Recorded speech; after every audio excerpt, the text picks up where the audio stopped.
చెప్పండి సార్. నమస్తే, నేను Rangaswamy Sridhar, DSP anti corruption bureau Hyderabad.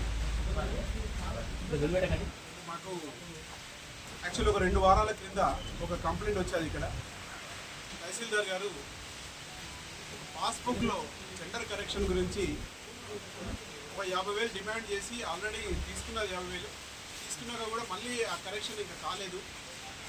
అది మీ సేవలో అప్లై చేయాల్సి ఉంది. మీ సేవలో ఆ రోజు సర్వర్స్ డౌన్ ఉండే, మేమే చేపిస్తామని అని చెప్పేసి దానికి సర్వేయరు తహసీల్దార్ గారు రవి సర్వేయరు లలిత అని తహసీల్దార్ గారు ఇంకొక ₹1,00,000 50,000 ఒక్కొక్కరి 50,000 చొప్పున వాళ్ళు డిమాండ్ చేశారని చెప్పేసి కంప్లైంట్ వచ్చేది.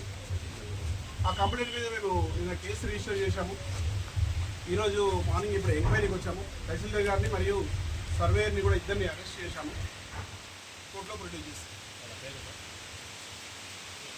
పేర్లు లలిత తహసీల్దార్ గారు, రవి అని చెప్పేసి సర్వేయర్ మండల సర్వేయర్. డబ్బులు తీసుకున్నారు సార్. ఆల్రెడీ 50,000 29th నాడు లాస్ట్ మధ్య తీసుకున్నారు. తీసుకొని కూడా ఇంకొక ₹1,00,000 డిమాండ్ చేశారని చెప్పేసి మా దగ్గర కంప్లైంట్ ఉన్నాయి. రైల్లో పాల్గొన్నవారు రైల్వే నా పేరే రాసుకోండి, మా టీం అంతా కూడా. సార్ ఇది ఒక్కటే ఉందా, ఇంకా ఏమన్నా మీ నోటీస్ పెట్టినా కంప్లైంట్స్ లేదు ఇప్పుడు ఇక్కడ